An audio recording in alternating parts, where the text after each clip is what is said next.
Oleta. Thank you for joining us and being willing to share your story, talking to us and people that I know really need to hear this story about women's health, specifically divorce, emotional, and spiritual healing.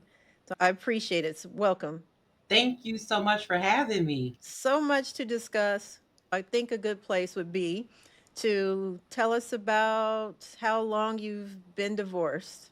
September of 2023, my divorce was final. So almost 2 years now. 2 years later, how are you? Where do you find yourself? Oh, wow. A lot of lessons. I've learned a lot about myself. I have definitely learned how to lean on my higher power, which is Jesus. A lot of things that were taught to me as a child, as a young person, the tools that were given to me, I had to bring them out. A divorce is a serious thing. And whether you like the person or whether you didn't like the person, you still have to go through a process. And I've learned that. All right. How long were you married? I was married for 23 years. We were together for 25 years. It doesn't even feel like I've lived long enough to be married that long, but yeah. How old were you when you got married? I was 24 when I got married. We started dating. I think I was getting ready to turn 22. So we were young in love. What was your mindset when you got married that early? I'll say this, at a young age, I was very heavily into church and I was really still figuring my life out, what I wanted for myself as a young adult. You know what I'm saying? And figuring out my individuality, if that makes sense.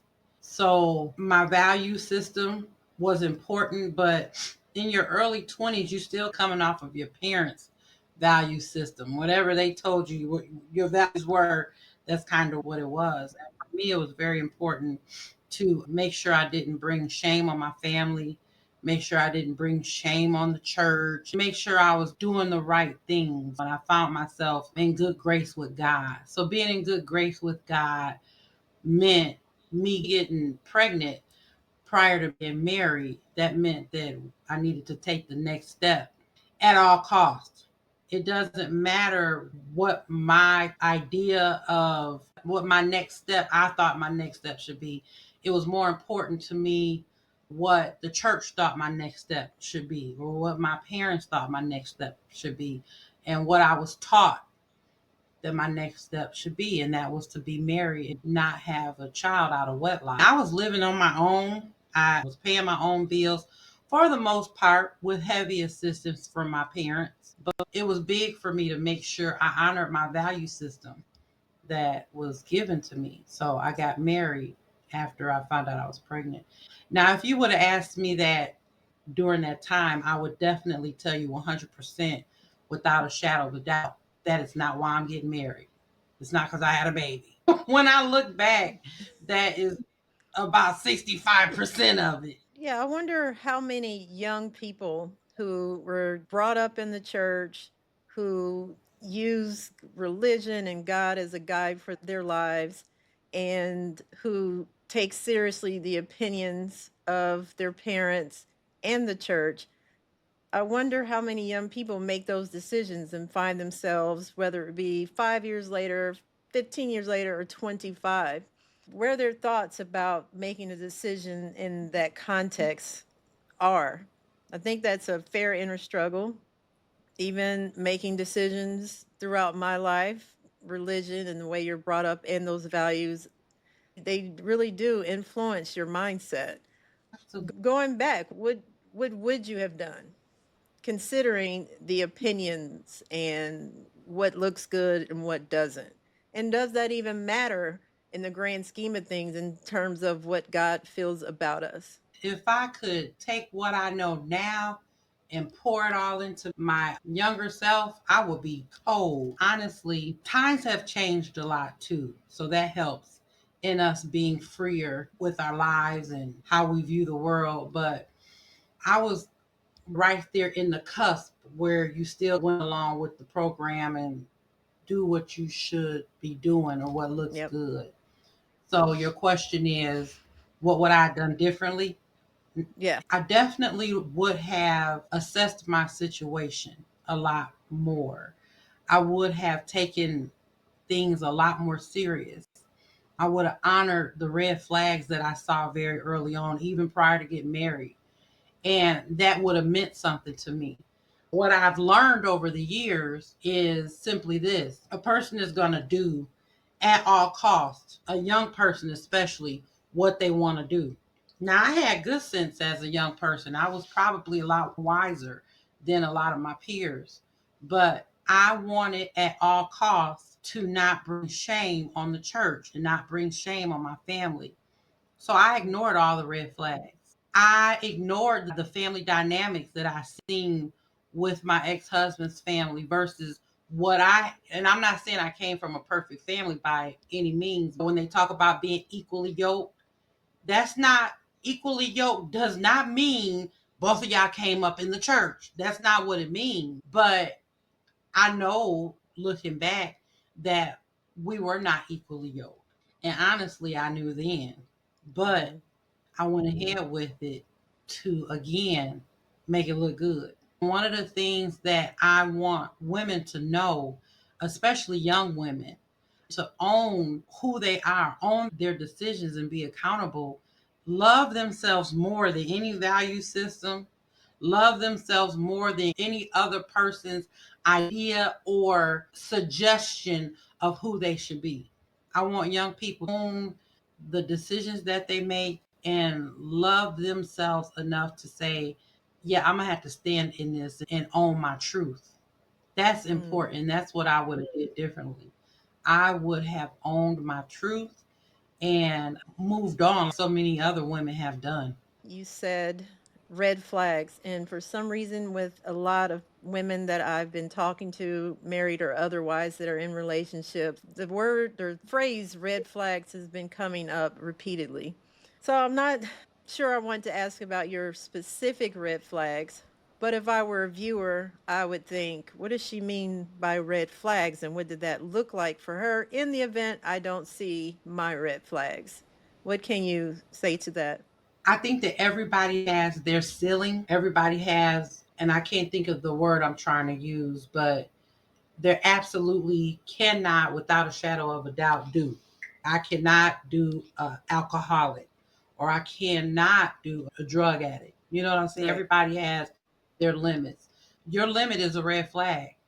You might be okay being with a man that cheats on you. That may not be an issue for you.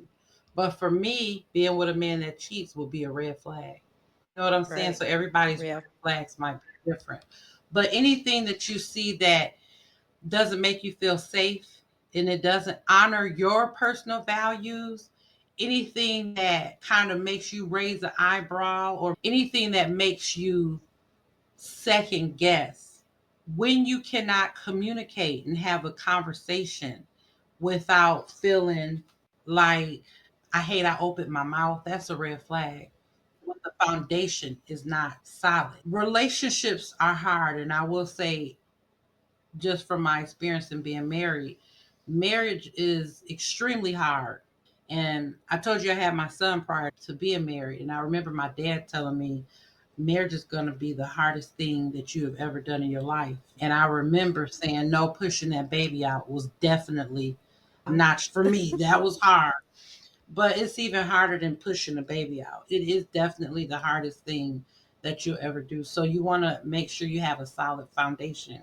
And in having a solid foundation, you have to honor those red flags. You have to say, okay, I can't do cheating. I can't do a drug addict. I can't do an alcoholic. And you don't close a blind eye to it. You honor it. This is not going to work for me because of these reasons. Another red flag that I think that we overlook oftentimes is the family dynamics. If that other person comes from a place of a lot of trauma, unhealed trauma, and then they act out of that trauma, that's a red flag. That's something you're Yeah. going to have to deal with. You know what Absolutely. I'm saying? So honoring that as well and acknowledging those things is important. The mindset of some women and many is I'll stick it out. Maybe he'll grow. Maybe it's something that I'm not getting. How do you find peace with this just won't work and there is no hope for wanting someone to become someone that may perhaps they're incapable of being, at least for you? Oh, that's $1 million question. How do you find peace when you know that person is just not God Yep, sent? absolutely. I'm thinking about a couple of different things. I can only tell you my experience. Going back to that value system, you have to start looking at it, and you have to start creating your own value system that works for you. And you have to be okay with whatever you've been taught was right for all these years. You have to be okay with saying, yeah, that's not working for me. That's not my reality. And I have to find peace in the life that God gave me. And I know, even though my value system was that you don't get a divorce, you stay in a marriage. But in my head, the way that I justified it or made it make sense is I know for a fact that God didn't put me down here, give me purpose for me to come. This is not my purpose. My purpose is not to be a sounding board, a punching bag, whatever you want to call it. When God has worked in my life, it has been peaceful. Even when it's not an answer that I don't want to hear from Him, it has been peaceful. You know Mhm. what I'm saying? It resonates with me. I'm not turmoiled and torn in my spirit. It doesn't break me down. It doesn't break my confidence down. That's just not who God is. So I had to create my value system based on what my beliefs were and Mhm. leave some of that stuff behind. So that's where my peace came in. And I had to own that and stand on that. That's where Right. my peace came in. I had to make sure I was doing everything that I needed to do as a wife, everything I was taught to do, everything I could think of to do as a wife. Make sure there was no stones left unturned. That's where my peace comes in because I know I tried and I did everything I knew to stay in this marriage. I had to come to grips and be honest with myself to say, Lita, this didn't start out right and it's not going well. So how long? Right. Is everybody in this house getting ready to be miserable before you love yourself more? Let me You get know? your reaction to this statement since we're talking about spiritual beliefs and even touching on religiosity and that value system learned through growing up in the church, which I can say for myself, we've learned valuable lessons. That's why we are here today. James Baldwin, the African American essayist, playwright, human rights activist, as he called himself over time, he said, I came to the point in life where I had to learn to not serve my mama's God, but my own God based on the experiences that I was having in real life, based on the experience of growing up as a young black boy in New York. Surely my mama's God wouldn't allow this to happen. So he had to come to grips with, wait a minute, who is God for me? How is God working in my life based on what I'm experiencing in life and pulling away from serving my mama's God? Because that's what we do, right? We're young. They said, get up and go to church. We're going to get up and go to church. Point blank. You can't say no. How does that statement or that theology resonate with you? First of all, no slight to my parents. I think that they gave us what they had. And as children, you're going to look through the lens of your parents In essence, so did they. So did they over the right generations. there. But there's an old saying that says, when you learn better, you do better.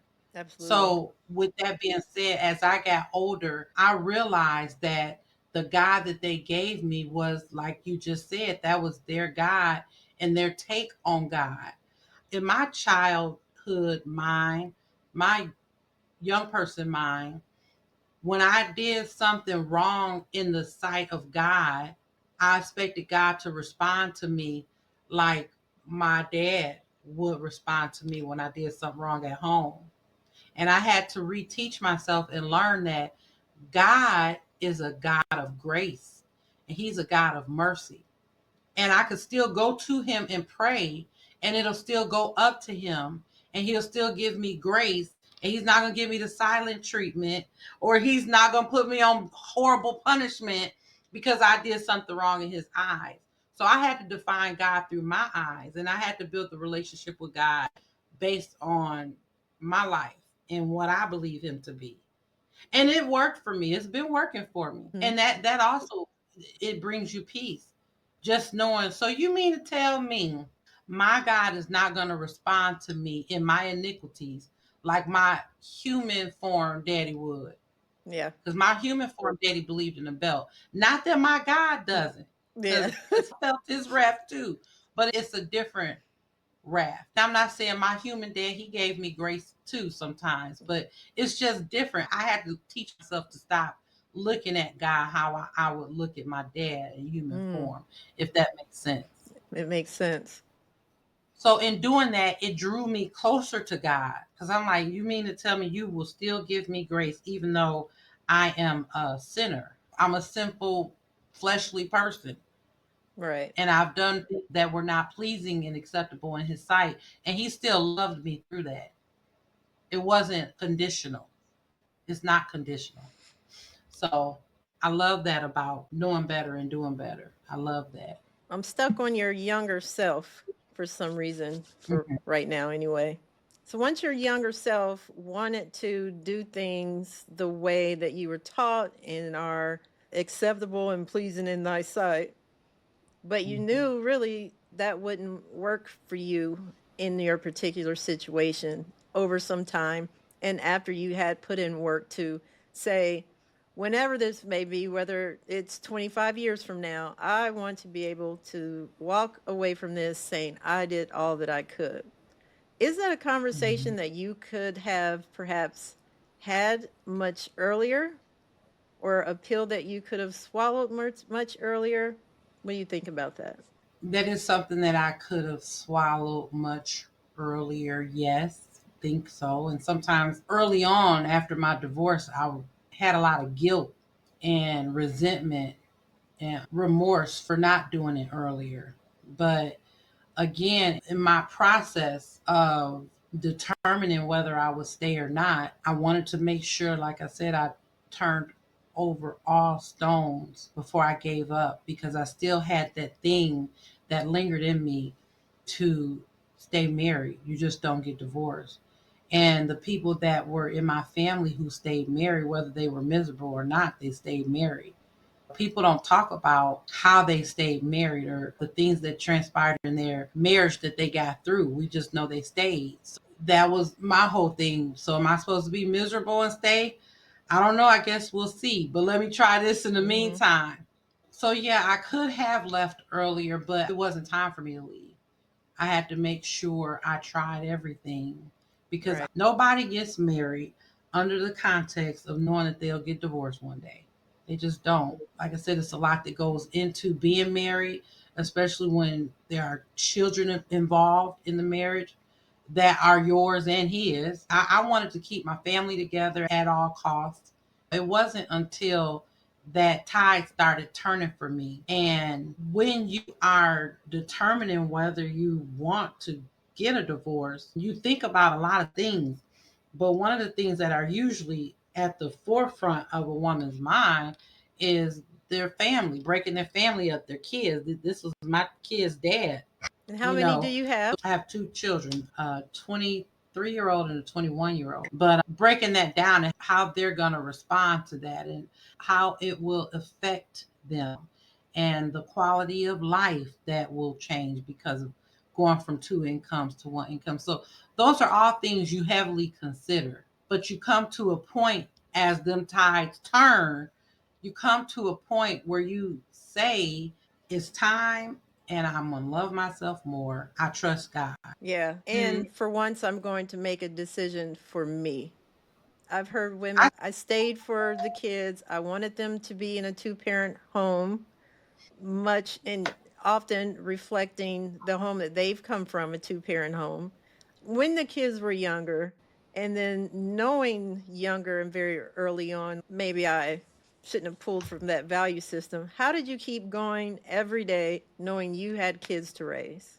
In terms of what? In the environment you were living in, knowing that inside you were trying to come to some sort of understanding or peace with the decision you had made, yet you still have to make dinner every night and get people ready for school and then get people ready to go to church. And then when you go to church, the family is the family.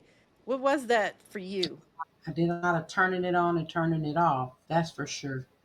Me personally, growing up, I did a lot of acting and show choir and singing and performing. So I did a lot of that in my marriage, especially when it came to my children. I always wanted to create a loving environment, a safe environment, and I always tried to fluff when it wasn't. I always overcompensated when it wasn't. It was exhausting. That's what it was Hmm. like for me. Very I'm sure. exhausting. But anybody that has children will tell you, I can tell you, I love my kids more than anything. So I wanted to raise well rounded, happy, jovial, smart, wise kids. I didn't want them to grow up and talk about all the childhood traumas they had.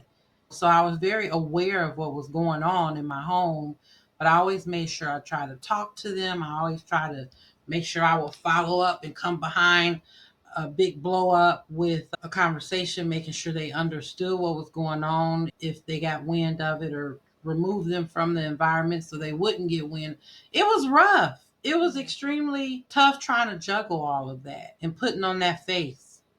When there were times I would want to just pass out and fall out on the floor, but I would look at them and that they gave me the strength to just keep going. Wow.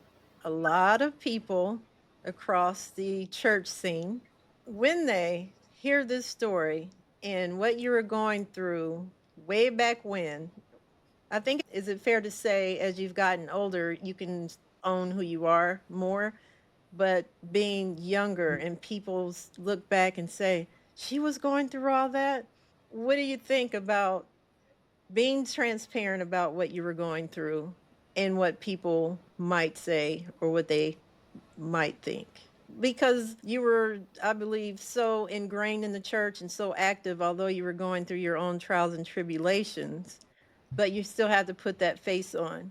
What do you think when they view this, what they would say or think, and how courageous you are to finally come out and say, this is what it was, and this is what it is, and this is where I am? I've had so many people say that they thought that I was just in a loving marriage. I've had people say we was just such a power couple and they could not look at us and tell that we were having issues in our marriage. Because again, like I said, we both pretty much knew how to turn it on and off. I can speak for myself and say that I did. One thing I thought about over time, nobody can say that I ever bragged on my marriage. That's just one thing. I never told you that. Where did you get that I idea? never told you I had a perfect marriage.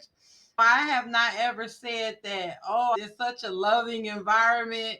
But people, they think what they want to think, and everybody does it. Sometimes you judge people and you really think you got a good hand on what these people, who these people are, and what they going through. Yeah. And a lot of times, oftentimes, you have absolutely no clue. I've gotten statements like, "How you come in church every week smiling and with your Yeah. head held so high and you going through all of this?"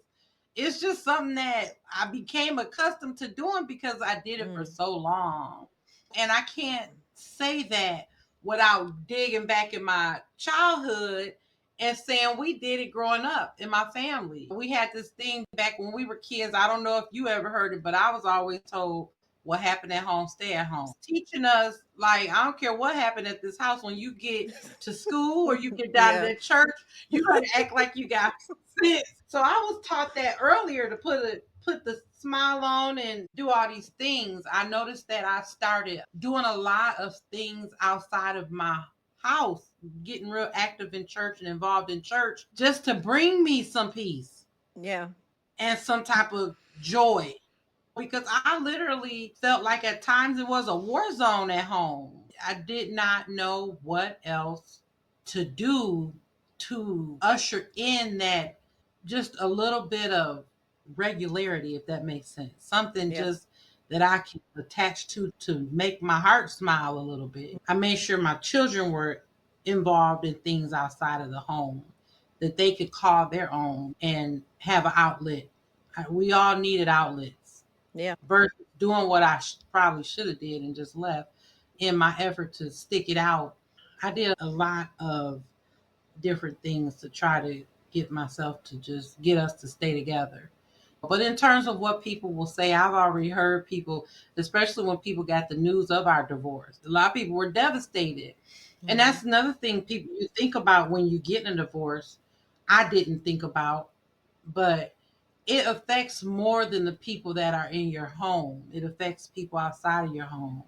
There have been couples that we've mentored and couples that looked up to us that can possibly lose hope or whatever, seeing somebody go through a divorce. That goes back to worrying about everyone else but yourself. I'm learning that, and I've learned that through this process. At some point, you can say, "I love you," but I love me more. And in the process of me healing in my divorce, that's just something that is going to stick with me forever.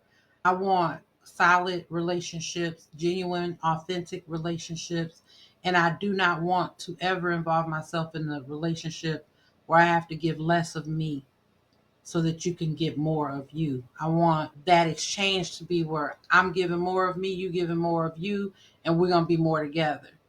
That whole you doing too much is now do more, instead of let me minimize myself and let me back down and let me Yeah. constantly losing yourself to put somebody else up. No more. And you really should never be in a relationship, a marriage, friendship, kinship, where you have to give less of you so that somebody else can feel more of them. No more. Was it embarrassing in some respect to come out and say, "Hey, this is where my life is now. Hello, everyone. It's done. Fine. There. I said it." Was there dread and, oh, how am I going to let people know? And then the gossip chain. Did you hear about? Did you hear about? Is that process embarrassing in any way? Yeah, it can be somewhat embarrassing, but I feel like everybody has their story. But in terms of me, I feel like because of what I went through and because of my urgency to wrap that up, I don't care who thought what. Because it really goes back to you loving yourself. And in loving yourself, you can't be concerned about what other people think, what other people have to say. I lived my life a good amount of time considering those things. And Yeah. at the end of the day, it doesn't get you anywhere because they still gonna have something to say. So it's not necessarily embarrassing more than it is disappointing. The guilt that you have for feeling like a failure, for it not working. But when you allow yourself to be human and when you allow yourself to have grace, it really is no room for embarrassment.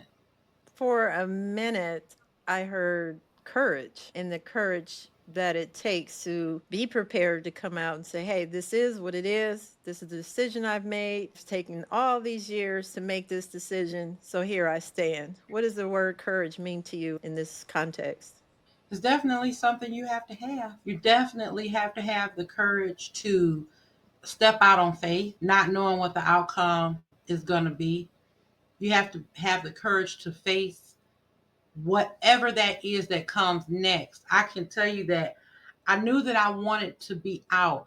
You remember being a kid and being on punishment or wanting to go outside and can't go because it's a storm or it's raining. And so Yeah. you're looking out the window and imagining what it would be like. I had all that on lock. So I'm like, whoo, the peace I have, the joy I will that will come back to me. But I did not know, I didn't even give myself the chance to think about what it really would mean for me getting out of a marriage of 23 some odd years and what that meant for me. I knew that I would get at some point get peace. I just wanted peace. I just wanted stillness, quietness. I wanted safeness. I wanted to feel safe again. You know what I'm saying? But what was really big for me is Okay, now what? What you gonna do with your life? You've been a mother and a wife for Your for all identity. these years. What did you just do? So having the courage to basically have your life turned completely topsy Mhm. turvy and to face what's next. What's my next step here? Yeah, You have to have courage to do that. You know, absolutely. you have to have a great amount of courage and a great amount of faith. But what I learned is you can't eat an elephant in one day. You just one bite at a time, one day at a time, one step at a time. And that has brought me a lot of calmness. Many times we hear phrases in church and we say them often. You said, I just had to step out on faith. That's a huge mantra, right? I think sometimes we say these phrases because that's what we've learned and it's what we know. Can you give some definition to that in this context? I believe you said, I just had to step out on faith. Paint a picture of what that looked like for you. Because if I say I had to step out on faith, fundamentally, I think we would both mean not knowing what the future would look like, but again, relying on what we've learned spiritually and religiously, knowing in our context that God will catch us and He has a plan Mhm. to work it out. If I'm talking about making the podcast, I don't know if this will be successful. This costs a lot of money, but I know people need to hear these stories. So I'm going to step out on faith. What was stepping out on faith for you in these moments? Stepping out on faith is a mantra that we say, but when the pedal actually meets the metal and you don't have a choice but to have faith and to trust God. So, stepping out on faith for me was taking my hands off of everything and letting the cards fall as they may. Getting up every day and facing something new, another challenge, another trauma, whatever it is that hit me as an aftershock Mhm. going through the actual process of divorcing. Stepping out on faith was constantly reminding myself, Lord, I trust you. We in this together. The things that were outside of my control, giving it to God and letting Him work it out. There's been so many mornings right before I wake up, me consciously having a resolution to something I was dealing with. How do I respond to my kids? How do I respond to this issue? How do I show up in this instance? You lose friendships and relationships when you go through a divorce sometimes. And Mhm. having the faith of knowing that God is going to put the right people in your path, Absolutely. just understanding and realizing that everybody cannot go and have this leg of this journey, and having the faith that God will put the people and the things and whatever it is you need in place to help you get up onto the other side of the journey. You really don't have anything. There's been times I've picked my phone up to call somebody just for a sign of relief, just a little bit, because it would get so heavy at times and I Right. would have nobody to call but God, getting on my knees and just praying. Listen, I'm not completely delivered. I'm still on this journey, still Mhm. in the process, but I can tell you what I've experienced up until now. And faith has been what has carried me through. Not trying to get the bigger picture, just whatever is in front of me, learning how to break that stuff down and just dealing with what is right there in front of me and knowing that God will supply. Heavy on the faith, please. Speaking early on, you mentioned the loss of two incomes. Certainly, knowing that you have to make that adjustment is a step out on faith. There are people who stay just because, what am I going to do? This is the house we have. Our kids are used to this certain lifestyle. These are the vehicles we have. If I cut it down to one income, especially knowing that your kids are older, right? So there's no child Mhm. support necessarily that's going to come through on a regular basis. A lot of that step out on faith is I don't even know how I'm going to make it. I need to think about how I'm going to downsize. Yeah, Would say that stepping out on faith also means the physical things and survival. absolutely. I have two college kids. Both of them are getting ready to graduate college. So that's something else I had to consider. This is their last year of college. They're getting ready to be in their last year of college and trying to just make sure everything is in place so they have good memories of their last year there. So paying for college stuff, and mama, I need $200 for a book. Mama, I need brakes for my car. Mama, it's just been all kind of things coming at me on top of my regular bill. So yeah, that has been a juggling act in itself. That has definitely been a juggling act in itself. But I can tell you today, without a shadow of a doubt, God supplied. I haven't missed a beat. I haven't missed a meal, as you can see. My kids have gotten the things that they've needed. I'm not as comfortable. It's been an adjustment, but God has definitely put people in my life to help me keep going. My parents have been a wonderful support system. Friends, wonderful support system. I'm just blessed and honored and grateful for God keeping me. But yes, financially, it has definitely been a struggle adjusting. But I would say to anybody who's considering divorce, and let me just say, I do not condone divorce. I love Black love. I love to see people stand together. But if it's at a cost greater than your life, when you come to that point in the juncture where you feel like you need to leave, just understand that God does supply. He always supplies. He Right. always supplies, no matter what. I love the story of Job because sometimes God wants to see just a mustard seed of faith.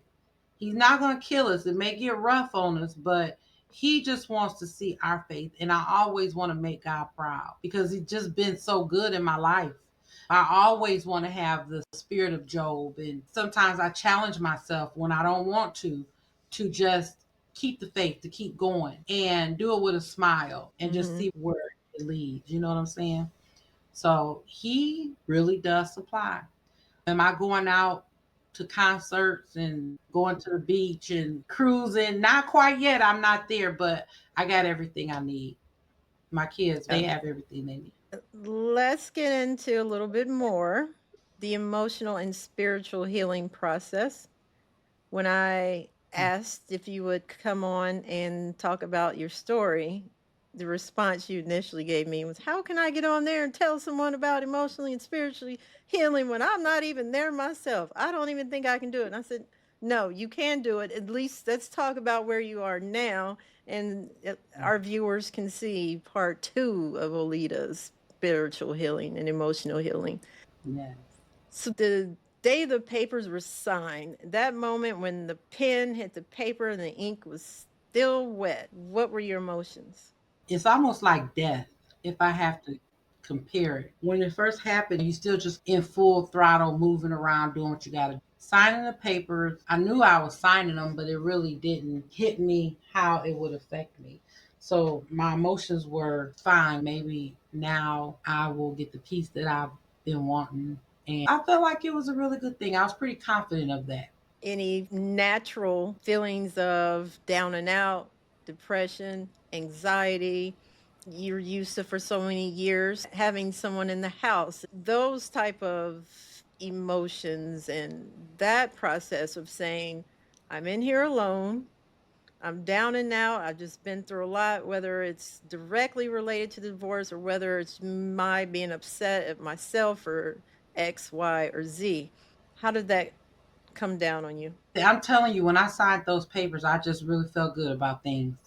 I was just like, for me, I had no negative emotion that I can remember. It did come though. I can't say I escaped it. It did come. But when I put that ink to that paper, I had no problem saying, where do I sign? But after that ink dried, that's that all those things you were talking about comes in. You have a lot of grief. You have a lot of sadness. You have a lot of self doubt. Should I have done that? Just because there's a Hmm. question mark over everything. What's next in your life? How do you love on yourself? And how do you just focus on you because you've given all you've had for so long to these other people? You know what I'm saying? Okay, now what? So there's a lot of emotion that comes with that.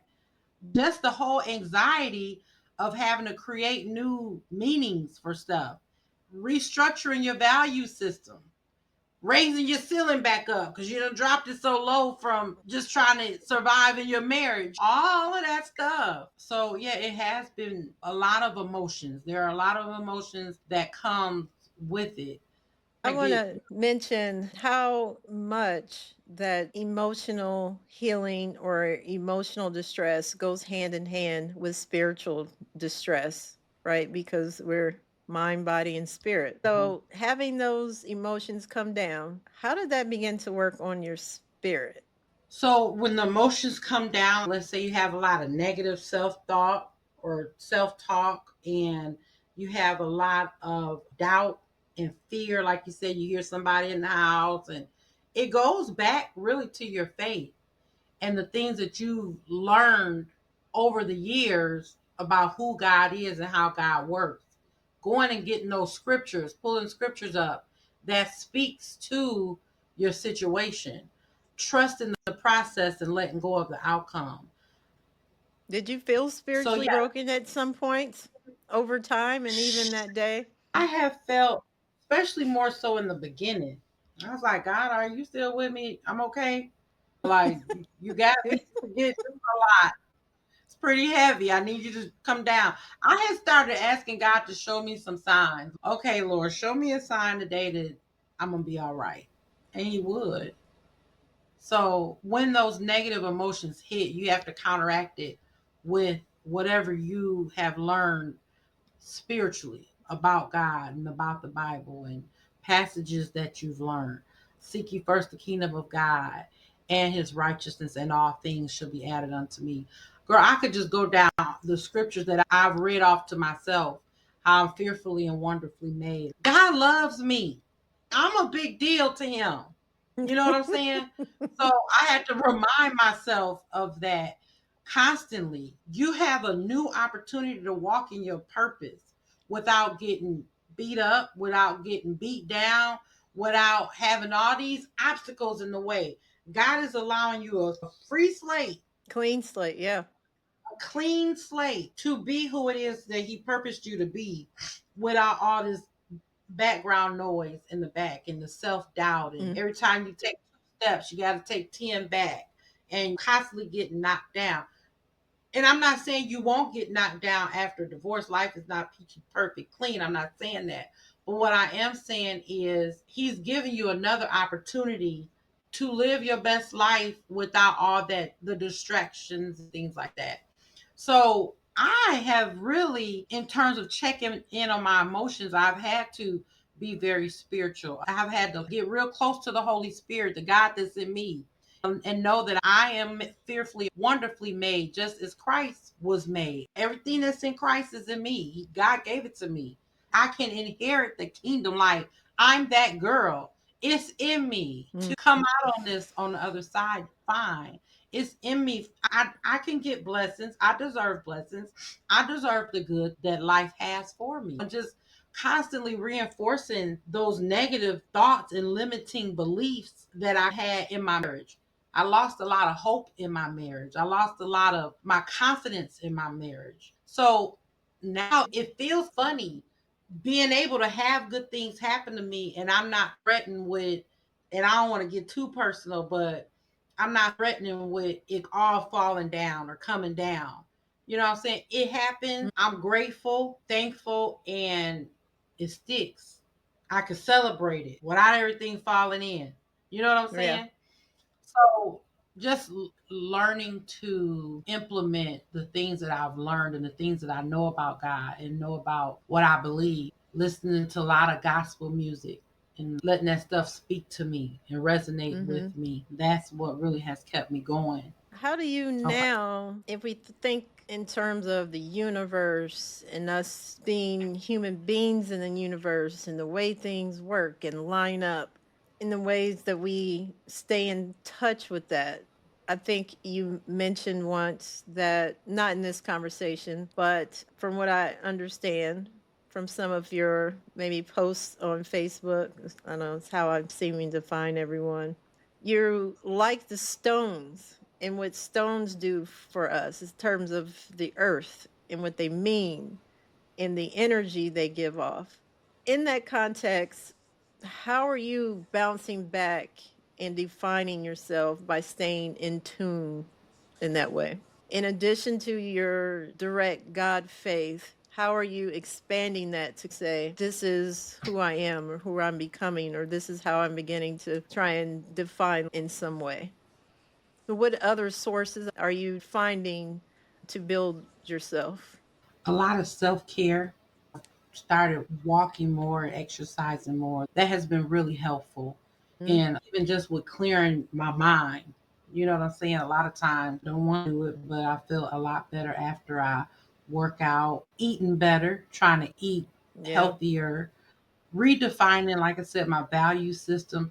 I get to choose what stuff means to me now. I get to own like what I will accept. So creating and redefining my new life, my new meanings of things. I do a lot of singing and I get a lot of support, like I said, from my family, friends. Journaling has been something that's been extremely helpful. Seeing a therapist and just talking through a lot of things. So, one of the things that I try to do mostly is to just be present. Just be being present in the right now, not too much worried about what happened in the past, letting that stuff go, and not too concerned about what happens next. Another thing that I really enjoyed is creating. What do you want to do next? That was big for me. And I remember Hmm. sitting me like Yeah. 3,000 piece puzzle. You like Hmm. put that together. When you get that all figured out, your life should be figured out and life will be good. I wish it was that easy. It helps and I appreciate it. Being able to have hope for the future and what I want to truly do. Like defining what is truly next for me. And I have some pretty hot stuff coming up that I desire to do. And I've already started doing the karaoke stuff and just having a new leash on life. That has been really awesome. So it So, sounds as if because you're so concentrated on getting through life in that period, raising children, it sounds as if you're getting to know yourself again, return absolutely. to hobbies like karaoke, which you love, and everyone. She has started a karaoke business. She's in Texas. Give her a call. We'll give you that information. And you're a wonderful vision board. I don't know. Should we call you instructor or vision board Life coach. administrator? So I would love for you to own that gift. And I guess this is also a time of owning gifts and expanding what you've been giving now that you have peace and clarity and you can focus on yourself. And I know I attended one of your vision board parties recently. You've been telling me for years, you got to do this, you got to, yeah, I'll get around to it. And in the meantime, I send people to you to have sessions with you. But I was really blessed by the experience of attending that party because although you're not where you want to be, and I kept telling you, I don't care where you are, you know how to do it. You know how to lead and guide people, and perhaps in that process, you'll start to find yourself again. But have these Mhm. parties, so it blessed me to be able to be guided through that process of building my vision board. I'm looking forward to you getting back into that and doing what you love and to pour into people what you've learned through this process and continue to just expand your territory. Absolutely. And one thing I want to say too is this is something that I've always done and always knew. But sometimes when you're in the valley, you don't remember and you Hmm. don't see things as clearly because you're down in there. But one of the things that I've done that has significantly helped me is going outside of myself and helping other people. There used to be a time where I thought in order for me to facilitate or conduct a vision board workshop or have a vision board party, like I had to have it all together and I have to just be this perfect human who all the visions that I have imagined came true. That's not how it works. I have had experiences with vision boards where, yeah, a lot of the things have come off of my board, but sometimes I think that God can use us at our lowest just as much as He can use us at our highest. So, me doing those sessions and workshops, it'd be more for me than them. I love empowering people and I love to see the greater good in people and to see people's lights come on and to give people hope or just to help people who otherwise may not be able to help themselves. Probably That before we continue, is true. define what is a vision board for people who don't know. Can you give us some definition? Absolutely. A vision board is basically getting the law of attraction and putting it in action. The Bible says to write the vision and make it plain. Basically, what you're doing is everything starts right here in your mind. That's why journaling is so therapeutic. When you write it down and when you see it, that helps with the manifestation of the things that you want, the desires that you have in your life. It helps them to actually manifest. Doing a vision board, you get up every day and you get to see the things that you put on your board, the things that you want to experience in your life, whether they be goals or the desires of your heart. And you put those on the board, you look at them every day. I used to tell people, just look at it every day, and you really don't have to do a whole lot. When you look at it and you plant that seed, it just automatically happens for you. You know what I I'm think I saying? will get mine. Okay, go get it. Now I feel like it's a commercial for a vision board party. It is because it blessed me so much that I won't go through it all, but everyone, this is what Oleta guided me through my thoughts of where I am and where I would like to be. Now, you're going to hold vision boards parties for all the women who are wanting to bounce back emotionally and spiritually from divorce. That is my plan. What I'm learning is when you're in turmoil or when you are in crisis, your creativity, the gifts that you have, it's almost on lock. Like you don't see straight, you don't think straight. For so long, my creative juices had just stopped flowing. I dried up. Girl, when I tell you my creative juices are coming back, and what I have learned is that all the gifts that I have and all the desires of my heart, I found a way to use them in under one big umbrella.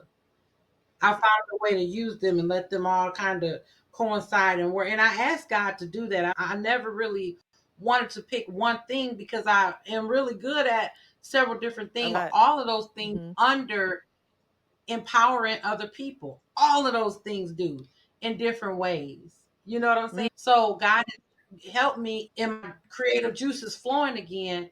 He's helped me put this thing together to where I can still do my singing and I can still do my workshops and I can still do all these things under one umbrella and make all of them kind of work for each other. Absolutely. I'm excited about what's to come, and I definitely would not wish on my worst enemy what happened to me after my divorce.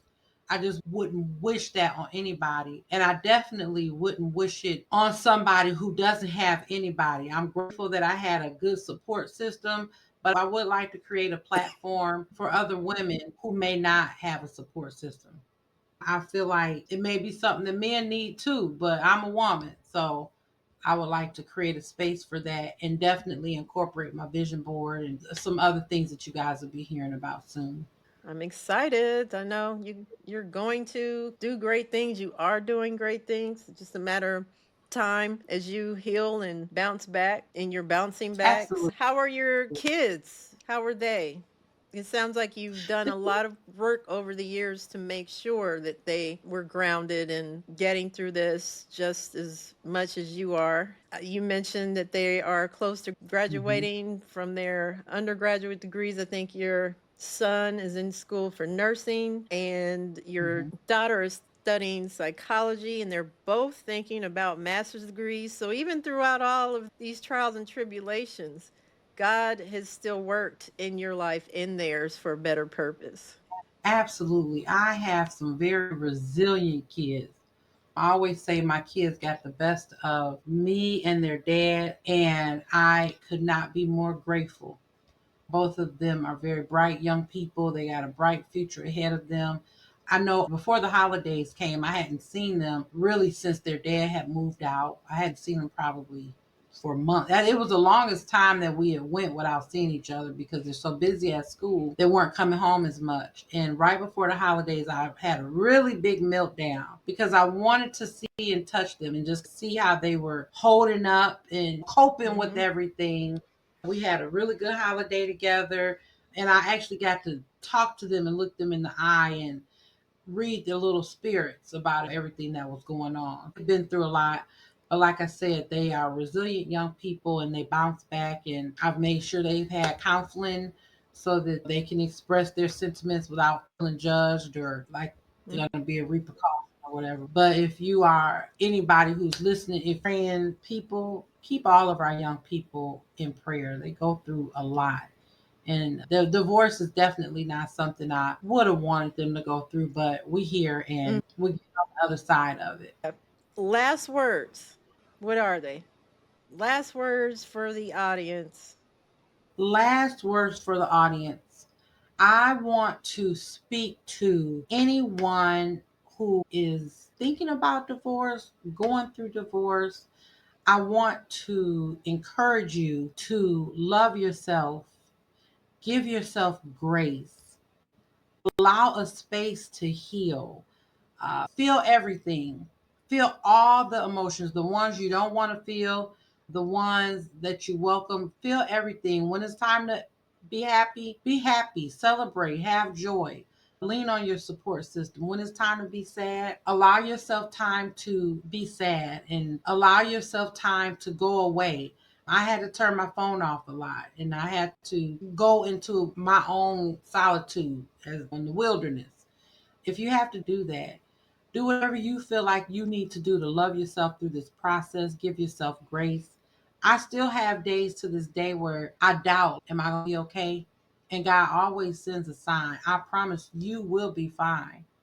Our job is to love one another, love our spouses, love our kids, but always love you more. Because remember, if you're not here to love yourself, then nobody gets to experience you. So you always want to make sure you're loving yourself, you're giving yourself grace, you're being kind to yourself, you're forgiving yourself, and even better than you do other people. I think as women, we make sure everybody else is taken care of, and then we tell ourselves, you'll be all right. It Hmm. stops today, lady. Love on yourself. Give yourself the grace that you need to get through the process. Trust the process, let go of the outcome. It's going to happen anyway. I do want to thank you for allowing the space for me to come on and speak to this. I was not sure if I was ready to speak on it, but I think I did pretty good. I got through without crying. I knew you would. I think for a minute, I even got choked up for a second. I think we dialed that back. I think we were talking about your younger self, but you did an excellent job. Your story is going to bless a lot of people. We may not know who, what, when, where, and how, but thank you for your transparency. This platform, I can't say enough about how transparent people are being, and you certainly did not let us down. So much appreciation. And I look forward to hearing part two at some point. You'll have even more inspiration and insight to feed people. So thank you, Oleta Swift, everyone. Thank you for your take on health. Absolutely, and thank you for having me.